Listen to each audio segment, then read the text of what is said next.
Hello friends, welcome to my YouTube channel. पिछले lecture में हमने कोनिक के बारे में बताया था।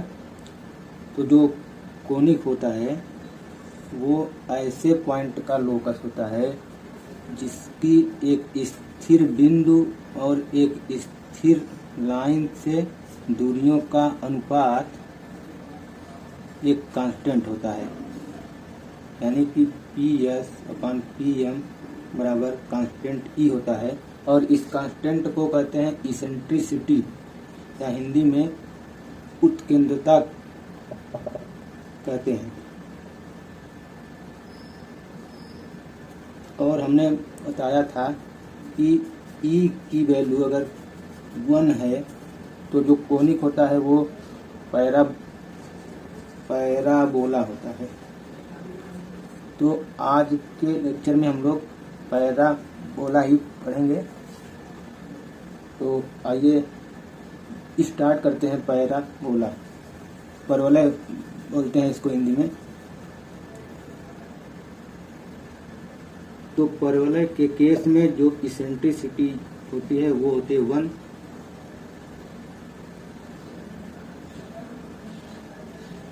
पैराबोला के केस में इसेंट्रिसिटी होती है 1, E की वैल्यू 1। तो जो कंडीशन थी कोनिक की कि PS/PM बराबर E, तो E बराबर हो जाएगा 1। तो यहाँ से जो वैल्यू जो आएगा PS बराबर PM आ जाएगा। यानी कि जो पैराबोला होता है वो ऐसे पॉइंट का लोकस होता है जिसकी एक स्थिर बिंदु और एक स्थिर रेखा से दूरी हमेशा बराबर होती है। यानी यदि ये पैराबोला है कोई, तो ये कोई फिक्स्ड पॉइंट है और पैराबोला पर कोई पॉइंट P है और एक लाइन है। तो PS और यहाँ से जो दूरी है PS और PM हमेशा इक्वल होंगे पैराबोला में। तो हमने बताया था कि जो ये फिक्स्ड पॉइंट है इसको बोलते हैं फोकस, और ये जो लाइन है इसको बोलते हैं डायरेक्ट्रिक्स। तो इस पैराबोला के केस में ये हो जाएगा फोकस ऑफ पैराबोला,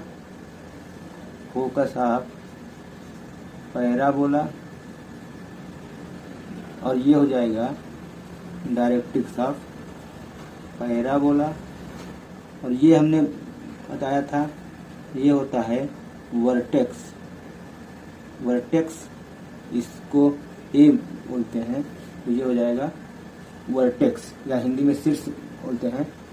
और ये जो एक्सिस है इसको बोलेंगे एक्सिस ऑफ पैराबोला।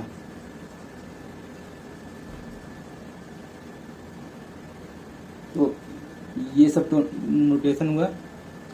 अब हम लोग पहले पैराबोला का जो स्टैंडर्ड इक्वेशन होता है उसको फाइंड करते हैं, फिर आगे देखते हैं कि पैराबोला में और जो हमको फाइंड करना है उसको देखते हैं फिर। तो हम लोग अब स्टैंडर्ड इक्वेशन ऑफ पैराबोला देखते हैं। हिंदी में है पैराबोला का मानक समीकरण। पैराबोला का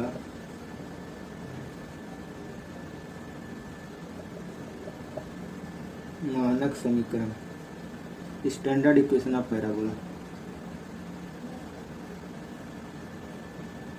स्टैंडर्ड इक्वेशन ऑफ पैराबोला। तो पैराबोला का इक्वेशन फाइंड करने के लिए हम लोगों को कोई एक फिक्स्ड पॉइंट लेना होगा। तो मानते हैं कि कोई फिक्स्ड जो पॉइंट है वो है S, और एक फिक्स्ड लाइन है। ये लाइन मानते हैं Z' है, और इस S से इस लाइन पर परपेंडिकुलर डालते हैं एक, इसको देते हैं K, ये परपेंडिकुलर है। और SK को समद्विभाजित करते हैं, SK को समद्विभाजित करते हैं पॉइंट A, इसको मानते हैं।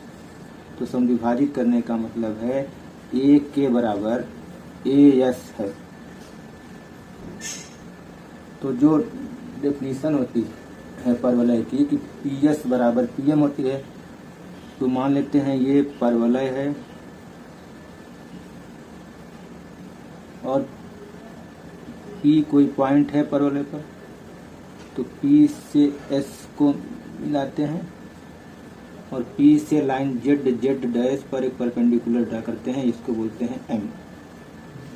तो PS बराबर PM,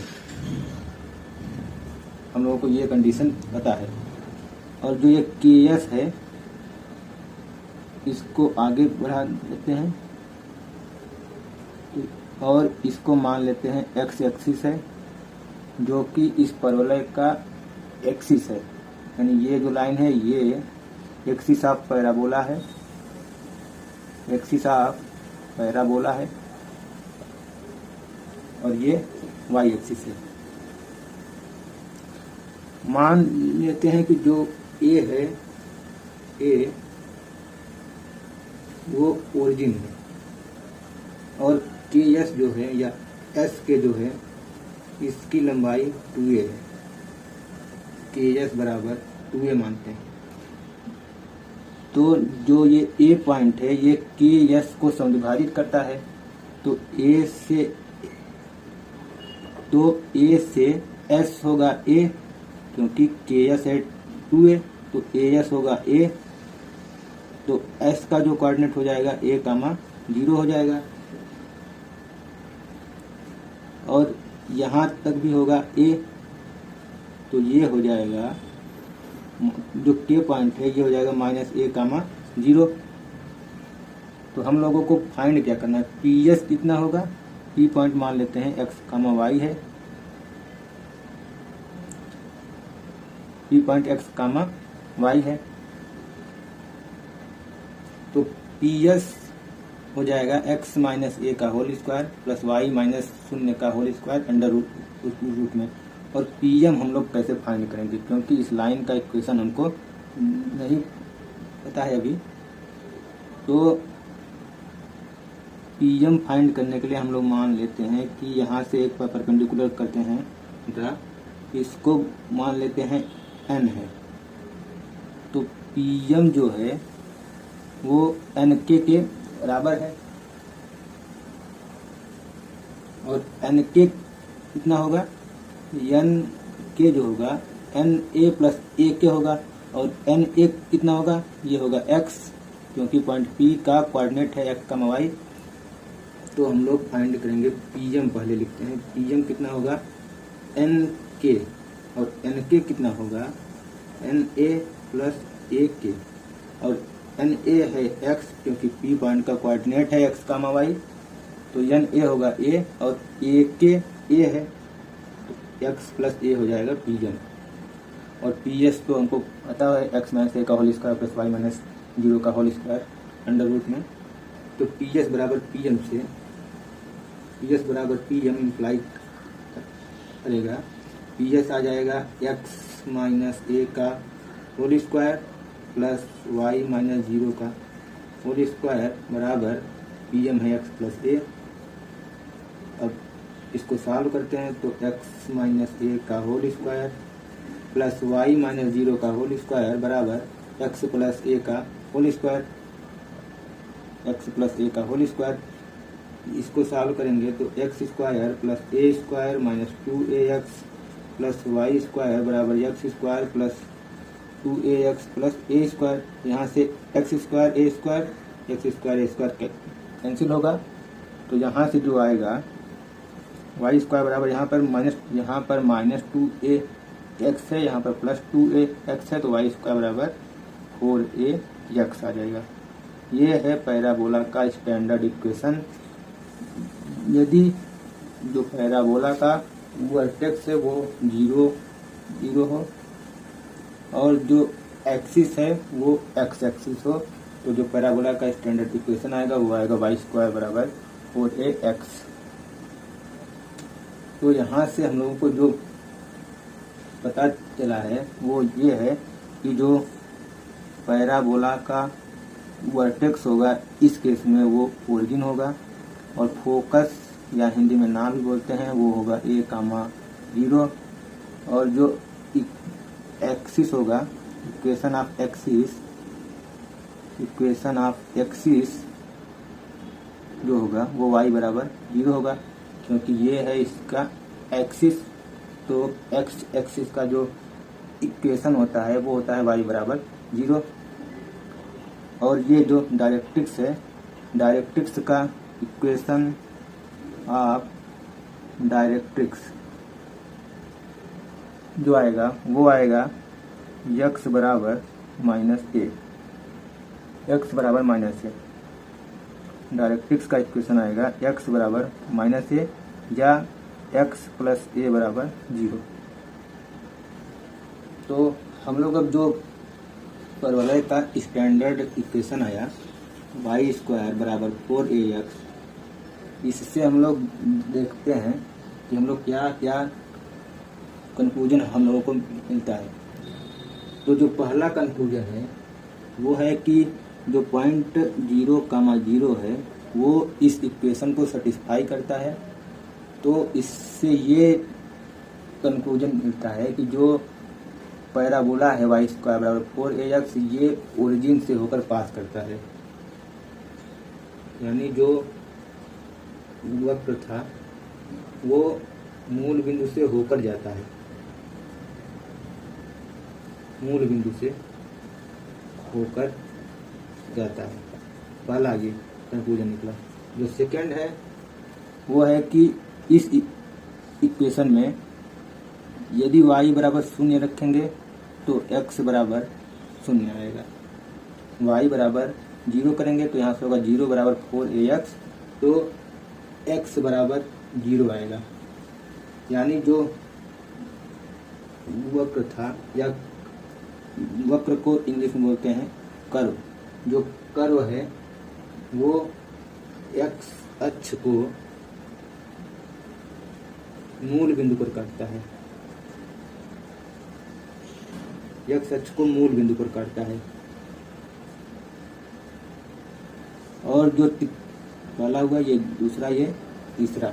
जो तीसरा पॉइंट है वो है कि x बराबर 0 रखेंगे तो आएगा y स्क्वायर बराबर 0, यानी x बराबर 0 रखने पर y की दो वैल्यू आएगी और दोनों वैल्यू सेम होगी। यानी जो फिगर था इस तरीके से, ये x बराबर 0 रखेंगे तो y की दो वैल्यू आएगी और दोनों वैल्यू सेम है। तो सेम है तो जो y एक्सिस है वो इस कर्व को स्पर्श करेगा। हमने बताया था कि यदि b स्क्वायर माइनस 4ac बराबर 0 है, यानी कि जो इक्वेशन था, इक्वेशन के दोनों रूट अगर सेम हैं तो जो लाइन होती है वो कर्व को स्पर्श करती है। तो जो y एक्सिस है वो इस कर्व को स्पर्श करेगी। तो तीसरा पॉइंट है मूल बिंदु पर वक्र की स्पर्श रेखा, वक्र की स्पर्श रेखा y अक्ष है। चौथा पॉइंट है y बराबर यहाँ से कितना आएगा, ±2√ax, ये आएगा इस इक्वेशन से। तो x की कोई भी वैल्यू रखेंगे, x की कोई भी वैल्यू रखने पर y की दो वैल्यू प्राप्त होगी, जो कि चिन्ह में सिर्फ चेंज होगी। यानी कि x की वैल्यू अगर यहाँ पर मानते हैं कुछ भी है और यहाँ पर कोई कोऑर्डिनेट h, k है, तो इसके अपोजिट एकदम यहाँ पर h, -k होगी। जो y की वैल्यू आएगी k, वो सिर्फ उसमें प्लस माइनस का चेंज होगा। यानी जो यहाँ से यहाँ तक दूरी है और ये दूरी है, दोनों तो सेम ही है। तो इससे ये कंक्लूजन आया कि वक्र जो है, कर्व जो है वो x अक्ष के सापेक्ष सममित है। सममित का मतलब होता है सिमेट्रिक इंग्लिश में। तो सिमेट्रिक का मतलब ये है कि ये हुआ x एक्सिस एक्स एक्सिस, तो इसके ऊपर अगर यहाँ कोई पॉइंट, यहाँ पर कोई पॉइंट है तो यहाँ से यहाँ तक जो दूरी है वही दूरी एकदम सेम यहाँ से यहाँ तक होगी। कहीं पर भी पॉइंट लेंगे, यहाँ पर लेंगे तो यहाँ से यहाँ तक और यहाँ से यहाँ तक दोनों सेम होगा। तो अब पांचवा पॉइंट है कि x की वैल्यू अगर हम माइनस में रखेंगे, x की वैल्यू जैसे -2 रखेंगे या -1 रखेंगे, कुछ भी रखेंगे तो y की वैल्यू इमेजिनरी आएगी। तो x की वैल्यू अगर माइनस में रखते हैं, मतलब यदि -1 या -2 कुछ भी रखते हैं तो y की वैल्यू रियल नहीं आएगी। तो इससे ये कंक्लूजन निकलता है कि जो इस कर्व का पार्ट है वो इस साइड नहीं होगा। इस केस में इस साइड कोई भी पोर्शन इस कर्व का इस साइड नहीं होगा। तो पांचवा पॉइंट है वक्र का कोई भाग y अक्ष के बाईं ओर स्थित नहीं है। और छठा पॉइंट है y बराबर ±2√ax से x की वैल्यू हम कितना भी लार्ज करते हैं, x की वैल्यू लार्ज करते जाएंगे तो y की वैल्यू भी बढ़ती जाएगी अनंत तक। अगर x की वैल्यू इन्फिनिटी की ओर टेंड करती है तो y की वैल्यू भी इन्फिनिटी की ओर जाएगी। तो इसीलिए इसका फिगर कुछ इस तरीके से होता है। ये इस तरीके से ऐसे ऐसे ये ऐसे ऐसे बढ़ता जाएगा। तो छठा पॉइंट है वक्र y अक्ष के दाईं ओर अनंत तक वक्र y अक्ष के दाईं ओर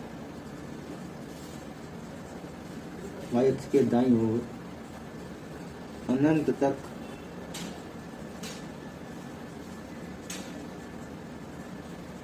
विस्तृत है।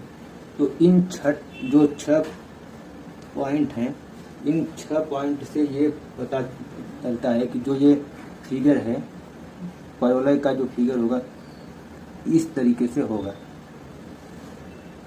तो हम लोग समझ गए कि परवलय का स्टैंडर्ड इक्वेशन जो होता है y² बराबर 4ax होता है और परवलय का फिगर ऐसा होगा। अब हम लोग परवलय में कुछ जो फंक्शंस हैं उसको देखते हैं। तो हम लोग देखते हैं परवलय से संबंधित कुछ जो नोटेशन है वो है कि जो परवलय का कार्ड होता है वो होता है कि परवलय पर स्थित किन्हीं दो पॉइंट को मिलाने वाला रेखाखंड। तो ये है कोई परवलय पर पॉइंट C और D, तो CD जो है वो है कार्ड ऑफ पैराबोला। इस फिगर में CD जो है वो है कार्ड ऑफ पैराबोला। दूसरा है, ये पहला था, ये सेकंड है फोकल कार्ड, यानी कि जो कार्ड ऑफ पैराबोला है वो फोकस से पास होता हो तो वो फोकल कार्ड कहलाता है। तो ये है पॉइंट P, ये है पॉइंट Q और ये जो रेखाखंड है PQ ये फोकस से पास करता है, इसलिए ये हुआ फोकल कार्ड। तो PQ इस फिगर में है फोकल कार्ड। थर्ड है डबल ऑर्डिनेट, या इसको बोलते हैं द्विकोटि।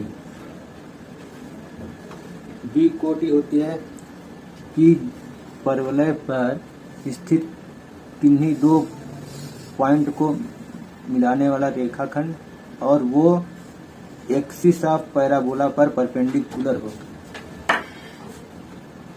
तो इस फिगर में जो PNP डैश है वो है द्विकोटि या डबल ऑर्डिनेट उसको बोलते हैं इंग्लिश में। तो PNP डैश द्विकोटि है। फोर्थ है लेटस रेक्टम, या इसको बोलते हैं नाभिलंब।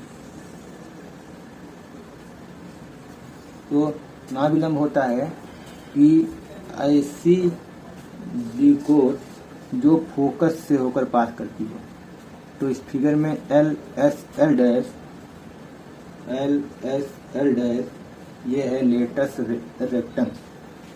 तो हम लोग अब लेटस रेक्टम की लेंथ कितनी होगी उसको फाइंड करते हैं।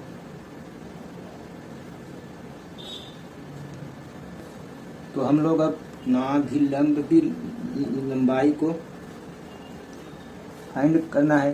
तो नाभिलंब जो है वो है एल एस एल डैश। तो हम लोग मान लेते हैं कि एल एस एल डैश की जो लेंथ है वो है 2l। तो हम लोगों को पता है कि कर्व है वो एक्स एक्सिस के सापेक्ष सिमेट्रिक है। तो ये हो जाएगा l और ये भी l। तो एल एस बराबर हो जाएगा l बराबर एल डैश एस।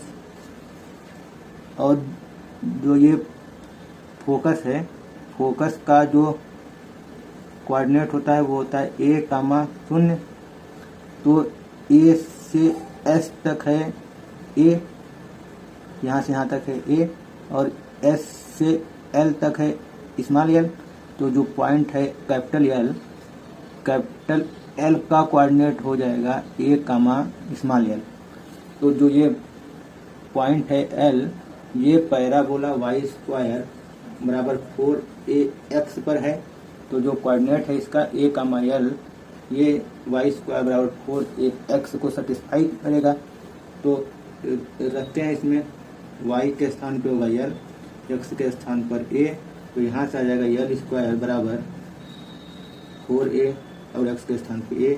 तो l स्क्वायर बराबर 4a स्क्वायर। तो l बराबर आ जाएगा 2a। l बराबर 2a आएगा। तो जो नाभिलंब की लंबाई है एल एस एल डैश ये 2l है। तो ये हो जाएगा 4a। ये आई नाभिलंब की लंबाई। तो यहाँ से जो ये कोऑर्डिनेट आएगा l का कोऑर्डिनेट है a l। तो ये हो जाएगा a और l आया 2a, तो यहाँ हो जाएगा 2a। और जो l डैश है इसका कोऑर्डिनेट कितना होगा, l डैश का होगा a, -l। तो l डैश a, -l ये हो जाएगा a, -2a। तो नाभिलंब के सिरों के निर्देशांक हो गए a, 2a और a, -2a और उसकी लंबाई हो गई 4a। अब हम लोग देखते हैं कि यदि परवलय पर कोई पॉइंट है P, x, y, तो उस पॉइंट P की फोकस से दूरी कितनी होगी। उस पॉइंट P की फोकस से दूरी कितनी होगी। तो हम लोग परवलय पर कोई पॉइंट P, x, y लेते हैं। तो जो P पॉइंट की फोकस S से दूरी है उसी दूरी को बोलते हैं नाभीय दूरी, फोकल डिस्टेंस। तो हम लोगों को फाइंड करना है PS कितना होगा। तो हम लोग जानते हैं कि PS बराबर PM होता है। तो PS फाइंड करने के लिए हम लोग PM को फाइंड करते हैं। तो PM है यहाँ से यहाँ तक। तो P पॉइंट से x एक्सिस पर परपेंडिकुलर PM किया। तो जो PM होगा PM बराबर NK हो जाएगा। जो PM इतना है NK इतना है। तो PM बराबर NK होगा और NK कितना होगा, NK होगा AN plus AK plus NA। तो AK है A और NA है X। तो PS आ गया X प्लस A।